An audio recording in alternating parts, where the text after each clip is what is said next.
looking back, I think I didn't realize what was going on. I was going through the flow. I would go to practice. I'd go to school. Like I was just kind of like water in a river. I was just kind of bouncing around, just going with the flow. And what I'm realizing now in my later years is I felt a sense of abandonment. And, obviously my father didn't do this on purpose, but I think that as I dive deeper and deeper into this, it's abandonment that I'm really having difficulties with in my life. And that's not just with him, but with other people in business and in friendships, like the fear of being abandoned in other ways.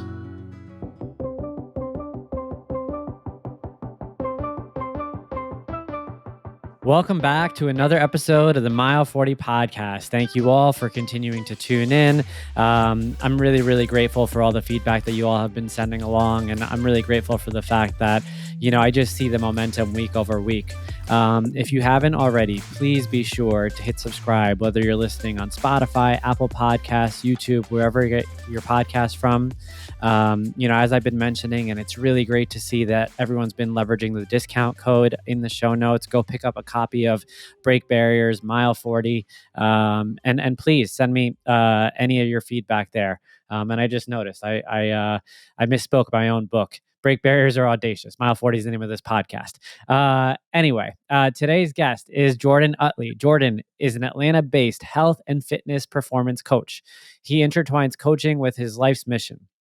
By conquering challenges, terrains, and embracing the philosophy of doing hard things, he guides individuals to live a happier and healthier life. Inspired by his local community groups and the people that helped him along his personal growth journey, he's now focused on helping and inspiring others through his life experiences. Jordan, thank you for joining me today, my friend. Thank you much for having me. I'm very excited to be speaking with you today. Of course, man. Of course. So you and I got in touch because I listened to your episode on the Project Endure podcast. Project Endure is hosted by Joe Rinaldi, who's been on this show previously. Another quick plug for Audacious. He's featured in one of the chapters in Audacious. And everything he stands for is everything that you embody with regards to doing hard things, exiting your comfort zone, unleashing your potential. And we're going to kick things off by, sharing with the world. Jordan right now is in the process of running a half marathon every day consecutively for 13 straight days. And currently we are on day 10. Jordan, tell us a little bit more about how this even came to be a thing for you. Man, yeah. So we're on day 10, and it's playing out to be one of the harder physical challenges I've ever attempted, and I've done a lot of them. I think I underestimated, mainly because of the time aspect of it and trying to fit it in time-wise. Obviously, the physical piece of it too, but at the beginning of this year, I had several life circumstances and things that were unexpected that started happening at the beginning of this year. Some business, some financial, some relationship pieces. And I found myself in a spot where I was still working out, 5-6 times a week, but it wasn't what I would like to hold myself, what my standard to myself was. And with all these things that were happening to start the year, I was feeling more stressed. I was feeling more anxiety, right? And I just was kind of going downhill per se. And when I get into those moments, I think I've gotten to a point where I'm able to self-audit myself and be like, all right, where is this anxiety coming from? Where is this stress coming from? And I was able to pinpoint all the things that were unexpected that started out the year. And I had to go back to my roots with how my personal growth journey started. And that was with just doing hard things and pushing myself physically. And so I knew that I needed to do something to kind of kickstart myself and get myself out of the funk that I was dealing with. And personally, for me, what running brings me is it brings me a time when I'm running by myself, not necessarily when I'm running in groups, but when I'm running by myself, I'm able to reflect on the challenging things that are going on in my life, where I can disconnect from the cell phones, the emails, the rings and dings, and all the distractions. So when I'm in these specifically longer runs, and some people call it runner's high, some people just call it time with themselves, whatever you call it, I that's where I'm able to self-reflect on what's actually going on in life and reflect and comprehend it more and think through what's going on. So I was like, I need a big challenge. And um, I also have some pretty big races coming up, endurance races in the next 6 months. And my training really hadn't been where it was. So I decided, what can I do that I haven't done before? I've done 10 miles each day for 10 days to start last year. And it's like, well, let's do a half marathon every day for 13 days. And so that's the long story of how it started. I love that. I mean, you hit on so many different points there, and that was a good way to kick things off because, one of the things that I could have done to kick this off, and that I need to make sure that I plug during this episode is the fact that you had your own literal mile 40 moment, and you talked about it on the podcast with Joe, and you may think that I'm doing this podcast backwards here, but I'm kind of doing that on purpose right now.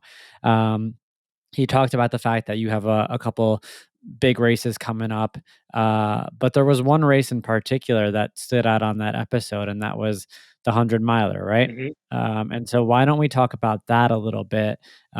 Because immediately when I heard you talking about how, and I don't know if I don't know if the stars were essentially coming together when you said it, but I texted Joe right away, and I'm like, this dude literally had a mile 40 moment.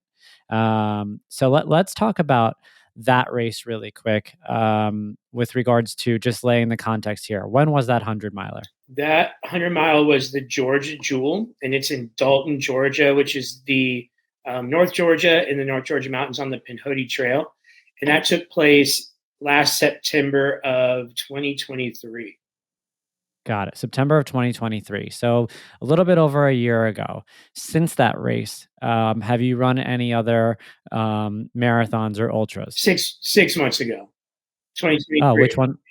What did you? Oh, sorry. Oh, wow. That was only 6 months ago. You're Yeah. right. Sorry. So, That's so some very very bad math on my end. Okay. All right. Have you competed in any races since then? I did, after doing a 100 miler, I had to take about 6 weeks off just to let my body recover. And then I did a marathon in Huntsville in December with my brother for his first marathon, which was an awesome experience.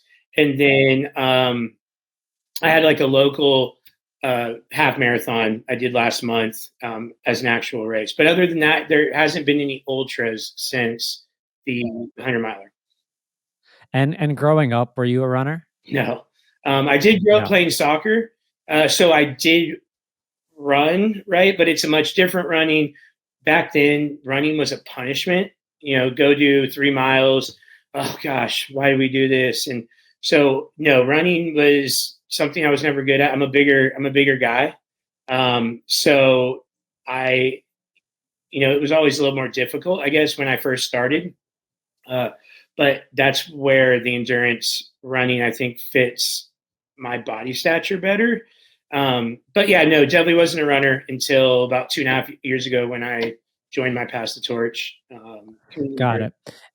And you talked on earlier on about, being on those long runs now, and you talk about the thought process and what goes through your head right there, and the serenity of kind of navigating life's obstacles during those long runs now. Is it fair to say that when you were younger, you perhaps, didn't want to be in your own head for that long either? Absolutely. Uh, I've never actually been asked it in that way before, uh, but I went through a lot of depression. and still navigating some of that now on like the back end of it. But when I was younger, lots of depression. And now that you're saying that, yes, like suppressing our thoughts and feelings. So yeah, absolutely. And at a younger age, what were some of the things that you went through that stirred the pot for that depression? So when I was in seventh grade, 12 years old, I think it's 12, my dad passed away from bone marrow cancer and never addressed the depression side of it, right? And so that's definitely where the depression, we'll call it, journey started and stemmed from. And is it just you and your brother, or did you have any other siblings? Yes, I have a younger brother who's about 3 years younger than I am. Got it. And at the time, were you navigating it together as a family, or did you feel very isolated? Hmm. So, see, going through that and dealing with that as a male, and then with my mom, I give her all the props in the world for going through that as a single mother with two kids, but before they're teenagers. But I found myself reflecting back. I was really against any type of authority, and I was very independent in the sense that I wouldn't listen to anybody, take advice. Like I was trying to navigate life in this depression that I didn't realize I had at the time by myself. Uh, so it made it difficult for my mom to be able to, I mean, she definitely was there to help, but be able to like steer me into getting more help, right? And but I think she did a really good job with not helicoptering me and not creating having me create resistance towards what was going on in life. You know, I remember when I was younger, and I remember certain people that I knew had experienced the loss of a parent at a young age.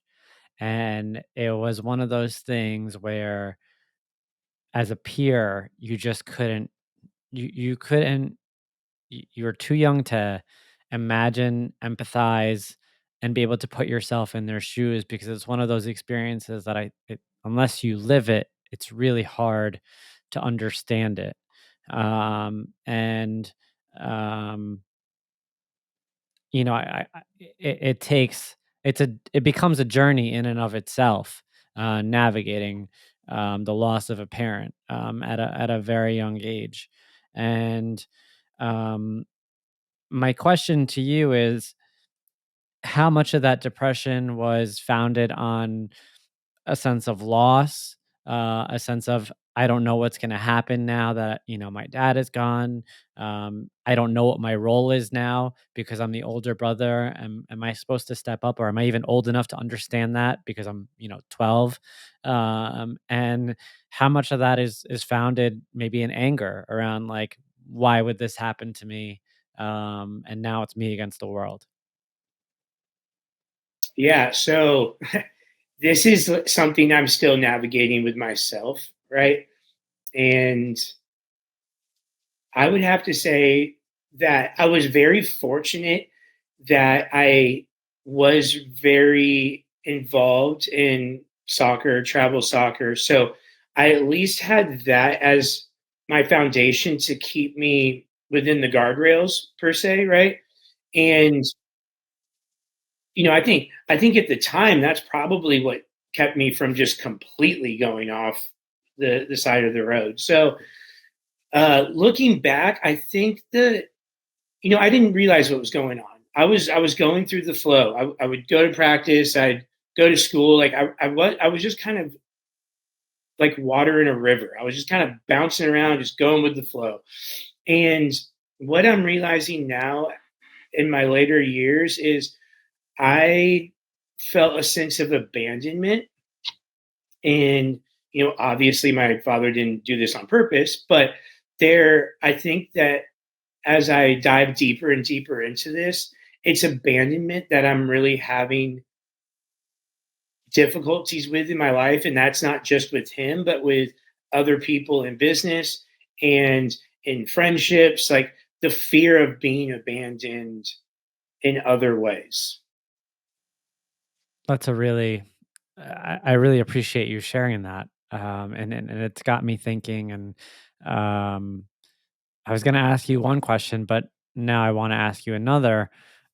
That idea of abandonment, is it because when he died? I mean, cancer is obviously it's horrible and it's unpredictable.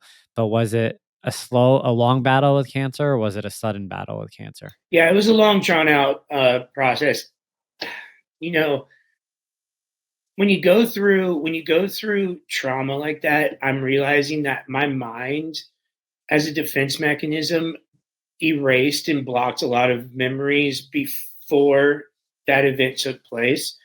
And so I think it was about 2.5 years of him fighting literally for his life.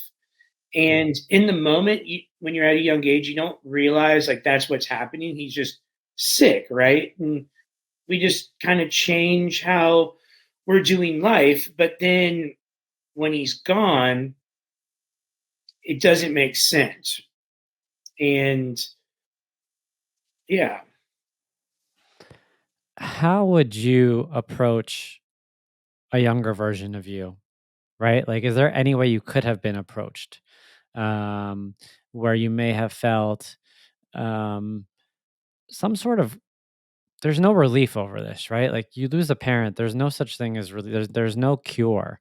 But like, what kind of approach would have made you feel comfortable? Or like, what would you do right now, right? If you were to encounter a 12-year-old boy in your situation, how would you approach them? What would you say to them before or after him passing? after he After passed? he passed, I would definitely encourage the therapy aspect, even though that was like presented to me.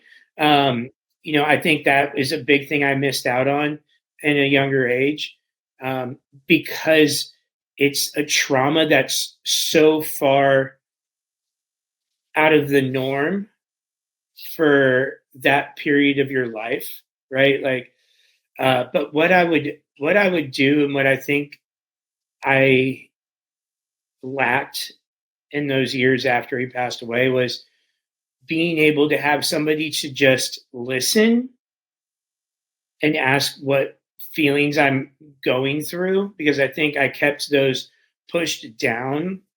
Where I remember I would get so annoyed and by like teachers and neighbors and friends, and they were doing it out of the goodness of their heart, but they kept saying, "Let me know if you need anything. Let me know if you need anything. Let me know if you need anything," rather than saying, "Would you like to talk about it and just tell us how you're feeling?" So I think being able to, if I could go to my 12-year-old self, being there to be a listening ear without any expectations of giving answers or solutions.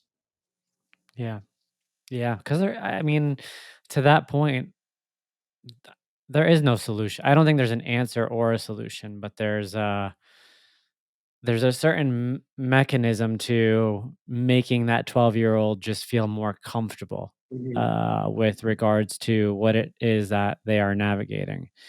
Um, I really appreciate you opening up about this and sharing it. I do understand that this is, the real foundation for a lot of what you went through after that. And so I want to give the audience a sense now of, as you were putting the pieces together, you talk about the fact that, you struggled a lot. Can you walk us through some of the journey now with regards to, the next couple of years and how you navigated? In high school and then proceeding into Yeah. college. Yeah. Yeah. So again, I'm so grateful that I was really deep into travel soccer and, had that support system and something positive to put my energy towards. So, high school, looking back, I definitely dealt with the depression, but I had a lot of positive things in my life going on. Sports, great friends in high school, um, and then, but I did get burnt out from soccer. As far as it became a job. It wasn't fun anymore. So I decided to go to college. Went the fraternity route, and that was the first time that I didn't have the structure of sports in my life. And that's where I really started to find partying, drugs and alcohol. And at first it's all recreational stuff and everybody's doing it. It seems completely fine. But as the years began to go on, I started taking it to different levels.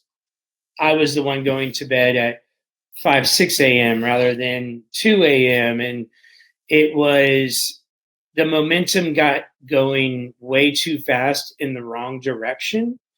Uh, and luckily, I still had my work ethic. I still held jobs all through college, but it was in nightlife. So my work was fueling the drugs and alcohol that was suppressing and dealing with my depression all through my 20s. Um, yeah. Was there, and I mean, I keep going back at this, but I want to find out, like, did that depression ever translate into anger? Like, even when you mix in drugs, for instance, especially certain drugs, right? Like, um, I- was there ever any anger during that period? Like, if you found yourself like out late at night, on a bender, did a darker side of you come out, or was it just a side that was just abusing, these substances? Yeah, there was definitely anger involved, and that anger came in all different sorts of ways. That could just mean like fights between friends when you're have disagreements, not knowing how to communicate and navigating adversity, right? And so like the patience levels was really small. Uh, there would be like ego driven anger, right? And it's like that ego is trying to overcome the insecurities and the suppressed feelings I was going through. And so that ego would translate into anger towards other people when there were confrontations. So I was unable to really navigate and communicate when there were disagreements and undesirable situations. And so I would result to anger with it. And then there was actually, and I don't know how many times I've even told this story, but there was one time in particular where it was one night, very late, early in, very late slash early in the morning on like a Saturday night, and somebody was walking by our fraternity house, and next thing you know, we were in a fight, and I it resulted in me sending him to the hospital. And at that point, didn't think much of it. We ran away, and a couple of days later, law enforcement came and started questioning me because he was in the hospital with injuries. And long story short, nothing came out of it because the other gentleman said that he started it and swung on me first, so it negated everything. And at that time, I was so scared at the realization that there could have been some really big consequences. And to that day, there's been absolutely no fights. I'm completely against the fighting, but I think that was the start of trying to figure out why I was so angry. If you know me, you know that I like to look good and feel good. As an endurance athlete who trains daily, I need my wardrobe to fit the mold. Roan creates performance-driven clothing for your active lifestyle. Each piece is designed for versatility and made with integrity to outfit you for an active life lived on your own terms. The Roan promise is to help you move forever forward. Use code MILE40 for 20% off online and in-store for new customers only. Visit www.roan.com, that's Roan spelled RHONE, or find your local store and move forever forward starting today. How are you in terms of romantic relationships to that point? Did you have girlfriends? Were you dating? Or was, how did all this impact that? Man, no, when you can't love yourself and you aren't happy with yourself and content with yourself, you don't have a chance of having a healthy, even a chance at a relationship, even if it's just dating for, 6 to 8 months. That was basically non-existence. Yes, I had friends that were girls, and had relationships with girlfriends, but I did not have anything of substance in those days, for sure. Yeah, I asked because I agree with everything that you said. And I was trying to uncover, if that translated, for instance, into toxic relationships at the time. Because a lot of time, those toxic relationships are just filling voids, right? And they're filling gaps and they're Mhm. taking up space until you're willing to come to terms with yourself. And so, I appreciate you answering these questions and kind of letting us dig in a little bit further. Um, so let's pick back up with regards to your work in the nightlife scene, and where that ultimately took you.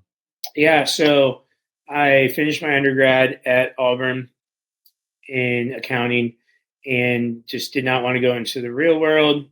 So I kept working in nightlife for 2 years and then decided I needed to make some changes and some moves in, you know, we'll call it the career. And so I went back to grad school, ended up getting my master's degree, all while still working in nightlife, all while still partying. And so not much changed that much. I was just I was just slowly kicking the can down the road just to make it convince myself that I was moving myself in the right direction. So after I finished grad school in 2015, I moved back to Atlanta. And while I was quote unquote looking for a job, I picked up a bartending job here in Atlanta. And then in 6 months, that led to management at that establishment here in Atlanta. So uh, was able to make pretty decent money at managing this bar and restaurant, and kept pushing off the real job. We'll call it a corporate job. And but when I moved to Atlanta is where the drugs and alcohol really started to ramp up even more. They were around me everywhere. There were always people to do something, and about 4.5 years went by doing the nightlife management, and I hit the lowest of my lows. I was not happy with myself. Everybody that worked for me disliked me, did not like being around me. I I was so lost, and finally came to the decision to leave in 2020 of January, right before the pandemic hit. With no plan, I just knew I had to get out of that environment and make some changes in my life. Was there anything that necessarily catapulted it? Like, was there an event? Uh, I mean, there were lots of little things that were building up, right? Like the pressure was building, and then there was one instance where my boss and I got into a heated argument, nothing physical or anything. We just a disagreement, and that was what broke the camel's back. And I was like, I need to get out of this environment, or else I am going to continue to live this unhealthy and unhappy life. What kind of drugs were you dabbling with back then? Painkillers were definitely my go-to. Uh, then cocaine, ecstasy. I mean, alcohol, obviously, but Yeah. those were the big three for sure. So now you decide to leave that job, but did you decide to get clean or not yet? So, like at that time, I was dating somebody, and she was awesome. And uh, bet- when we started dating, is like when it really like the partying started to slow down, right? And then when 2020 hit, it was it was a very tough year for me work wise, and but at the same time, it was a blessing in disguise. Nothing was open, so I was at home, right? And so I think in 2020, a lot of people either got really out of shape or started being more active. So I took that opportunity and I just started going on long walks every single day with my dog. And in hindsight, that's what started to catapult this health and fitness journey for me. I love that. I bet what I'm trying to get at now is I don't think I mean, correct me if I'm wrong. It's not just a switch, right? Like you went from living a lifestyle that was, not ideal to, deciding you're going to leave this job. COVID hits. I had that mentality during COVID. I was running the most I ever ran during the pandemic because all of a sudden I realized I had that time. But I also feel like you need to have a certain mental foundation that says, I have all this time. I need to make sure that I use this to better myself. And so, are you saying that, the fact that you were in that relationship, maybe you had some good influence around you that got you thinking, like, I need to start doing things to better myself? Or was there anything else going on in the background that kind of, or maybe you were wired from your, younger days in sports, kind of wired to discipline yourself like if you needed to be. So like I guess maybe digging into this further, did you ever lose your sense of discipline in the midst of all those years of, you know, partying, drugs, alcohol? Um you did point out that despite all that, you were still able to kind of maintain a job. So let's just kind of dig into this a little bit. How important was discipline to you throughout your entire journey from, let's call it, 15 to your younger 20s or whenever you left that job? I never knew what discipline was, right? Like Okay. again, I was going with the flow, and I was going with the flow, and I knew I needed money, and whatever that motivation and driver was, I was I'm very fortunate that I do have a hard work ethic, and I have had that ever since I can remember. Um, and so as far as like when did it switch over with like the using of drugs and like the excessive partying? There's not like there's definitely not one event. It's been a long drawn out process. I think the start of it was definitely when I hit my lows when I was working in the nightlife industry, because you would have such awful hangovers with increased anxiety and stress, and I was tired of going through that. I was tired of feeling like that. I was tired of feeling like I didn't have any purpose or direction, and that I had nothing that I was working towards. So it's a lot of different things that really contributed to wanting to be off of all of that. And so I think I guess so my answer is the lows of my low is like I wanted change in my life, right? I did start to date somebody who, I was able to put my times towards her and not towards the partying. And then in 2020, everything was closed. So I couldn't go out. So I was then moving towards more working out.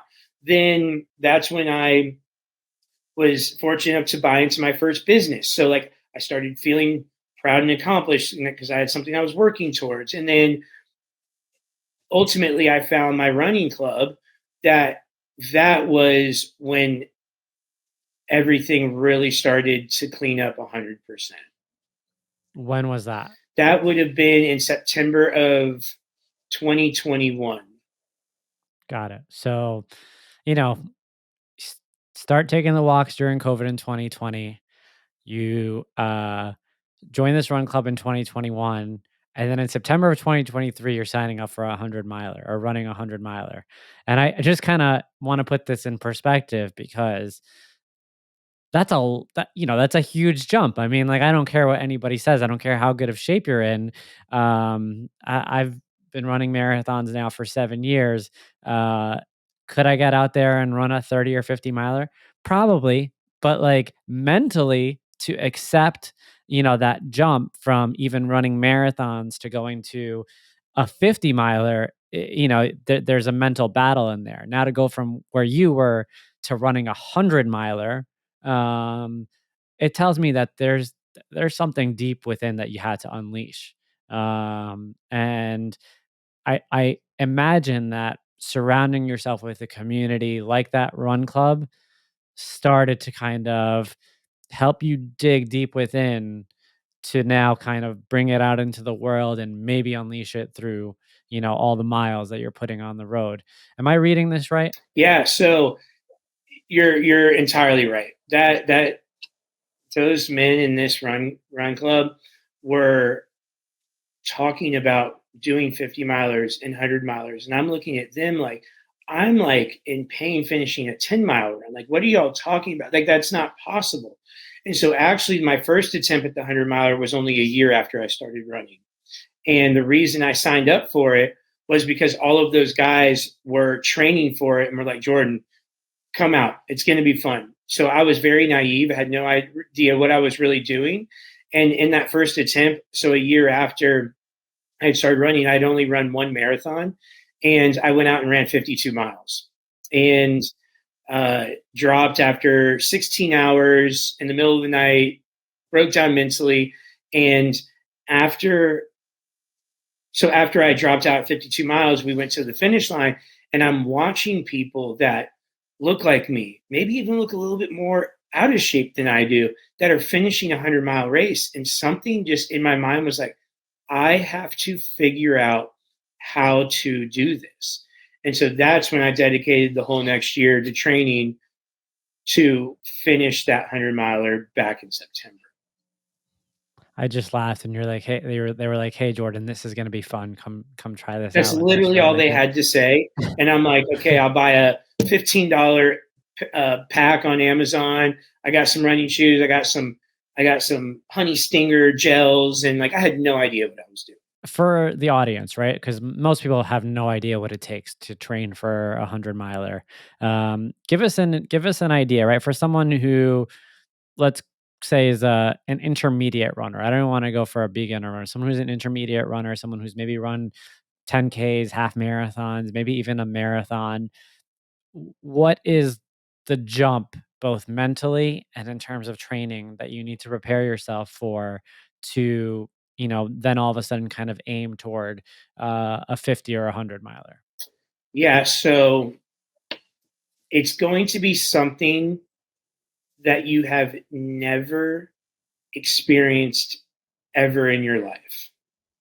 And the things that you need to expect are the time commitment, the sacrifices you're going to have to make as far as, you know, going out to eat with friends and maybe less vacations, or there's going to be lots of sacrifice because you have to dedicate your life to training for this. It's, not taking away from half marathons or marathons because those do take a lot of training, but think about the distance that you're running. You're doing 4x from a marathon, right? And you you're going to hit you're gonna like I felt like I was in a whole different world when I was in the flow of training.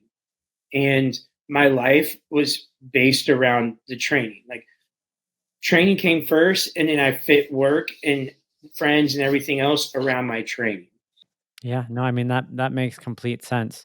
Um, it, I guess this is the runner in me asking, at the highest levels, how much miles were you logging a week? Um, during training. So I want to start off by saying that, like in ultra marathon training, everybody's training is going to be completely different, right? So for me, the 4 weeks before, like I guess we'll call my four peak weeks, was 60 miles, 60 miles, 70 miles, 70 miles. Hmm, Now interesting. there, and I never ran over 20 miles at a time. So, some people are like, well, I need a 50-mile training run. It's, you know, you want I would highly recommend getting a coach if it's your first ultra that you've ever run, because there's a lot, like for instance, if you do 50 mile, it's going to take your body a lot longer to recover than if you just do a 20 back to back 20 milers. So uh, but then I knew people that didn't have over 50-mile peak weeks. So it really Really? depends on your body type, how long you've been running, how long you have to train. So the training aspect, I would highly recommend a running coach for your training for your first ultra. That's really, really cool. I mean, I honestly did not think that was the case. I mean, I know you and I were chatting casually last week, but like here I'm marathon training right now for London and I just logged a 60-mile week. And I'm thinking, okay, like if I'm running an ultra, I must be and it's already a huge time commitment. I'm thinking if I'm running an ultra, then I gotta be logging more. And I'm thinking a lot more. But that's really, really interesting to kind of to hear that. Um so is the idea that you're training over a longer period of time, you're probably getting in more of those longer runs and building that endurance level to be able to sustain you the 100 miles? Is that the thought process there? Yes. Like, what's the typical length of the entire cycle? Like, for a marathon, for instance, you think 3, 4 months maybe. How long are you training for an ultra like that? Well, again, it depends on where you're at in your running journey. Like I came in, so mine was 3 months, but I came in where I was already logging 40, 50-mile weeks, right? So my base was already pretty solid. Um, but you also have to remember that like when you're doing ultras, you're running much slower. So a 10 or a 20-mile run for you training for a marathon is going to be way faster than me doing 20 miles on a mountain with 6,000 feet of elevation gain in, over 20 miles. So, there really is not one specific recipe to this. There's just so many factors involved, and that's why I highly recommend a coach for ultras. At least your first one, so you can Of course, ask yeah. questions and get a better understanding. Last question I'll ask about this. This is more me geeking out, excuse me, than anything else. I understand the whole concept of needing to train slow for these endurance races. Now as I train for, my upcoming marathon, I'm running really slow during my training runs. But the thing is, I can't imagine going much slower, and I feel like I'd have to go slower. And I feel like that internal battle is a little mental too, like, in order of, like, getting yourself to understand, like, you have to. Um, do you fight that at all? Did you have to kind of come to grips with that around your training? I'll be honest, I've always loved the all day pace. So the going slower for me is not as difficult. That being said, I do know a lot of people that struggle with they want that gratification of seeing that they ran 5 miles with an 8:15 pace, right? And it's like, well, that's great, but that's actually not helping you for what you're trying to accomplish as far as a long long distance endurance run.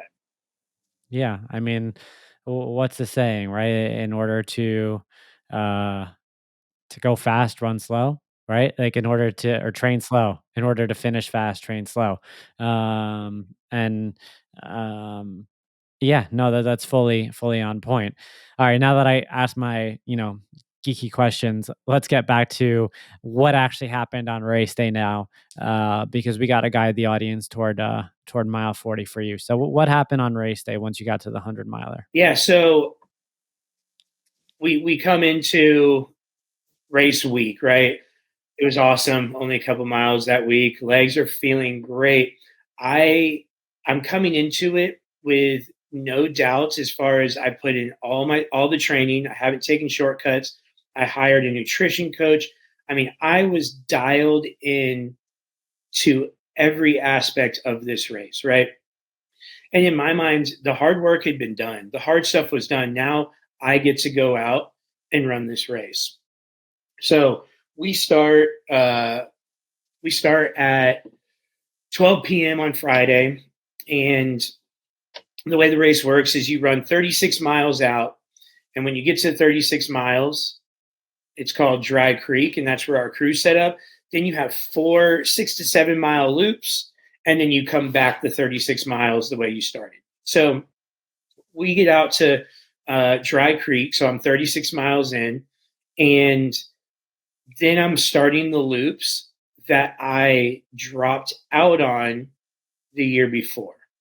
Okay, and that's when you're going into the nighttime, and you are you're starting to. I mean, I've been going for 10 hours straight.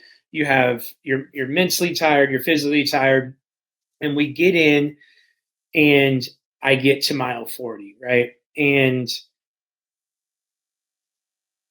my body is hurting, my feet are hurting, my mind's starting to go back to the year before when I started having doubts.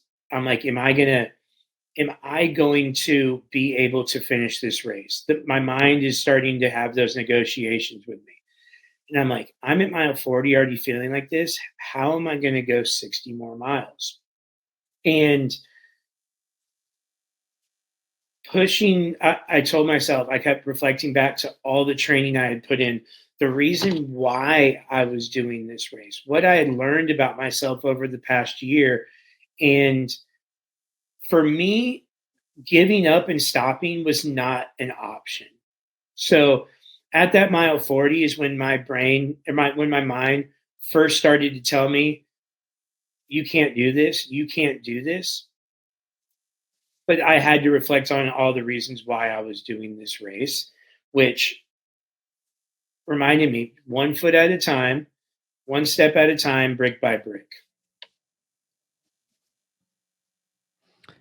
Man, so that is the foundation of this show, and I don't know if you knew that. And so my story was that I was kind of in a down period of life. I signed up for a half Ironman, similar to you. It was kind of the craziest thing that I had done to that point in my life. I get to race day. It's 90 degrees outside that day. I get out of the swim a respectable time, and then I transition to the bike. And my entire life, I had been you know, under the message of you don't belong out here. Like, you're not an athlete. Like, you don't belong with these people. You're never going to make it in this kind of world of endurance or even sport in general. And broke down at mile 40.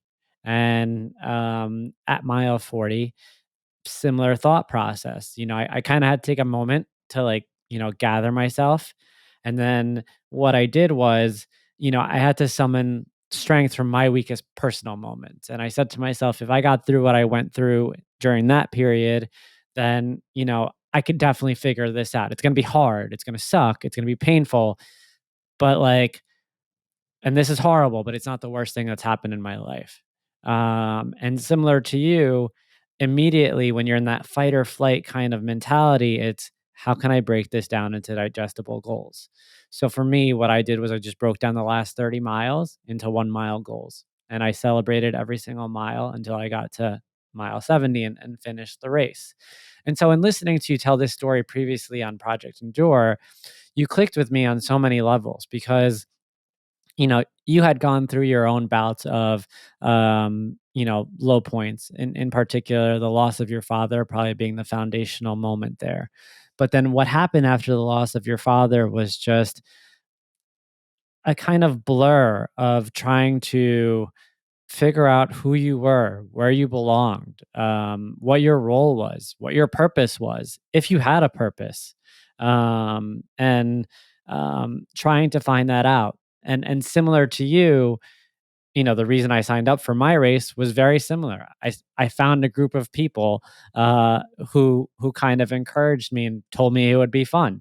And so I saw a lot of parallels between your story and my story. And that's why I wanted to bring you on here. And so now that we've kind of connected the dots there, I want the audience to kind of take something away from this around if you're feeling, you know, in that arena of not knowing where you fit in, not knowing, what your life's mission is or where you belong, it's going to be uncomfortable, but do your best to find those individuals who are around you who are navigating it themselves who could potentially lift you up. And I think that's one of the key messages that I want to drive from your story and from the overall mission of Mile 40.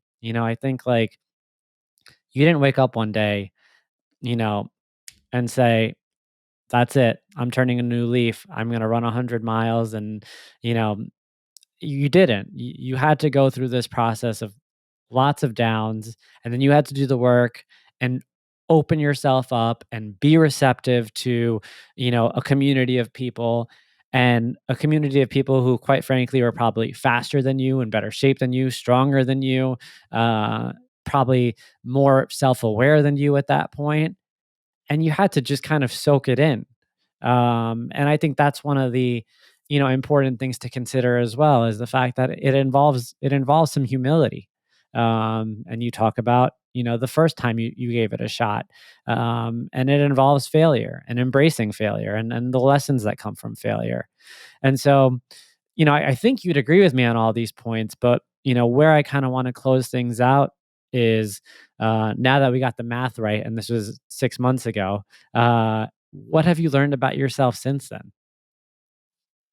What have I learned about myself in the last 6 months? A lot. Um, you know, I used training for that race as my identity, and what I learned after that race and when it was gone, that there actually was a period of like feeling lost after the race because I was leaning on the race as my identity and who I and it really made me think about what my like really to lean into what my purpose was and not have what I'm doing in these challenges and races as my identity, but have a bigger purpose on what drives me, but allow those races to be a complement to what I'm working towards.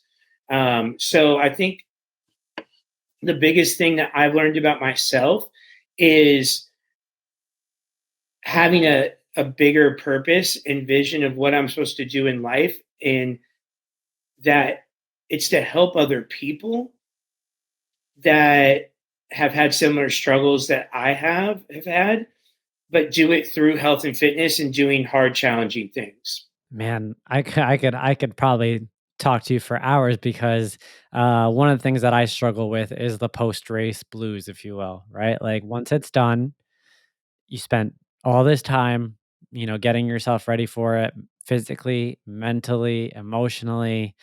You cross the finish line, you get a couple pats on the back, maybe a medal depending on the race, and that's it. It's just that's it. You're it's just you and yourself at that point. And the majority of the people that you're going to be going home to don't even really understand what it is that you just went through. Yeah, people aren't going to And remember me so for doing a 100 miler. They're going to remember me by how I was able to positively impact and help somebody possibly change the trajectory of their life for the better. Yeah, no, you're spot on, and Jordan, I want to thank you for so many reasons. I want to thank you because you're a true testament to fortitude, resilience, and what I love about your story is, the way that you tell it. It's extremely relatable. It's a story that many people could experience in their own right. At different points in their life, loss is extremely difficult to navigate, especially when it's someone close to you. And the truth is that, when you do lose someone very close to you, there is no roadmap, there is no specific guide, there are no instructions. And it could take a while, and everyone is different to navigate back to center. And you said it yourself, man. You're still figuring out certain pieces of this.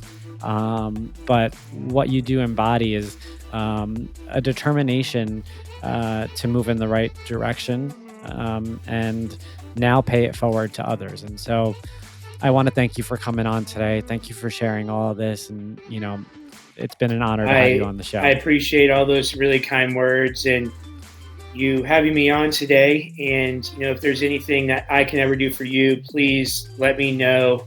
And I'm looking forward to our relationship and friendship to grow from here forward.